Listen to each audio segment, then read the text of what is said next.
Ito na pala ang huling araw ng piyesta dito sa Apalit. Ito na rin yung araw na hihatid si Apong Iru sa bahay niya. Kahit huling araw na ni Apong Iru, tingnan nyo, nagpaulan pa rin siya. Ang sasaya ng mga perfect person.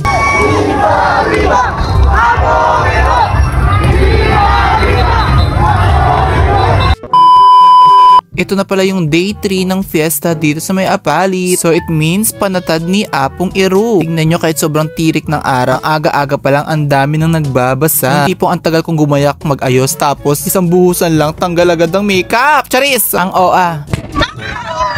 Tayo na Orient mga perfect crazy. Charis.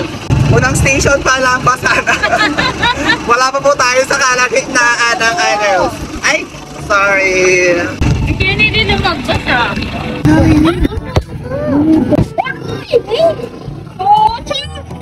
Food coloring.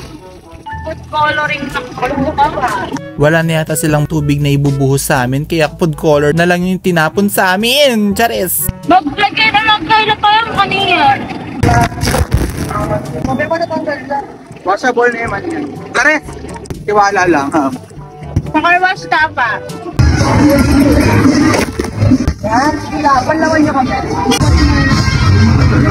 Yung tipong wala pa nga kami sa pupuntahan namin, basa na agad kami. Kasi nga kada daan may nagbabasa. Well, dahil last day na nga ni Apong Iru dito at last day na rin yung fiesta, susulitin na nila. Kaya yung mga taong to, wala na silang reklamo dahil ganyan talaga pag fiesta, basa-basa ka talaga dyan. Perfect! Kung napapansin nyo, suot na naman namin yung warmer namin. Well, yun talaga yung plano namin. Sulitin namin yung damit na to kasi napakaganda, diba? So, ayan pala mga kasama namin makikipag-fiesta. Tignan nyo naman, napaka-colorful talaga dito. Sila talaga yung may pinakamagandang banderitas. Yung tipong feel na feel mo talaga yung fiesta. Tignan nyo naman yung araw, diba? Napakainit. Tsaka sinasabi daw nila, pag daw basang-basa ka, maganda ka. Pero kung tuyo ka, alam mo na Charis ang OA. Mahaba-haba pinalakaran namin kasi may pupuntahan kaming bahay. Every year, doon kami pumupunta, nakikipag-inuman at nakikikain na rin. Tignan nyo naman, diba? Super jump pack ng mga tao dito. Kaya mas okay talagang maglakad ka na lang kaysa nakamotor. Ayan, diba? Minsan ang hirap dumaan dahil nakastuck nga dahil sa mga sasakyan na nakaharap. Pero syempre, naglalakad tayo. Isisiksik na lang natin yung sarili natin. Charis. Fast forward nga, nandito na kami sa bahay na pagkakainan namin. Oh, halata naman talagang gutom na gutom yung mga perfect person, diba? Oh, pak!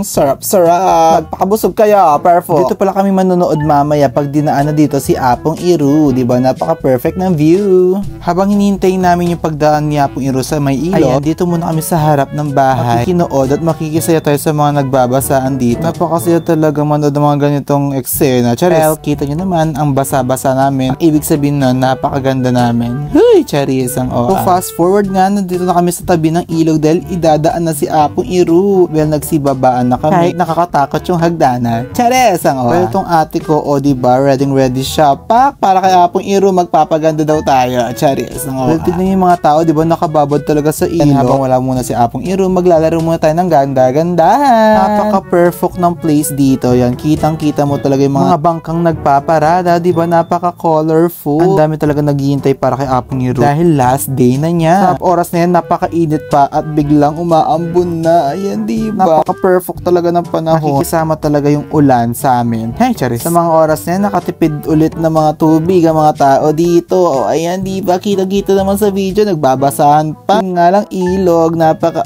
Charis ang arte mo. Pero para kay Apong Iru, ilaban na natin to. Perfect. Sa mga oras na yan, malapit na si Apong Iru, diba? Tignan nyo, ang sarap ng ulan. Katulad lang din ng second day nang umulan ng sobrang lakas. Kaya mga perfect person nagsasaya. Kasi nga, ang aga-aga pa, ang lakas ng ulan. Napaka-perfect. O si ate nyo, diba? Na-sunburn na siya. In-enjoy talaga yung 3 days na fiesta. Charis ang OA. So, ayan na si Apong Iru. Papunta na siya sa aming area. Viva, viva, Apong Iru. Tingnan nyo naman kung gaano kadami ang deboto niya. Ang dami talagang taong nanonood, diba? Tingnan nyo naman sa video.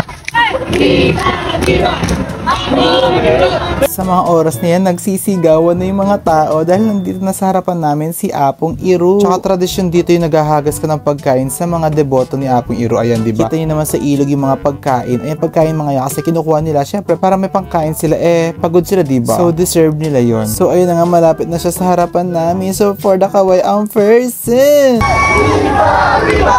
Apong Iru!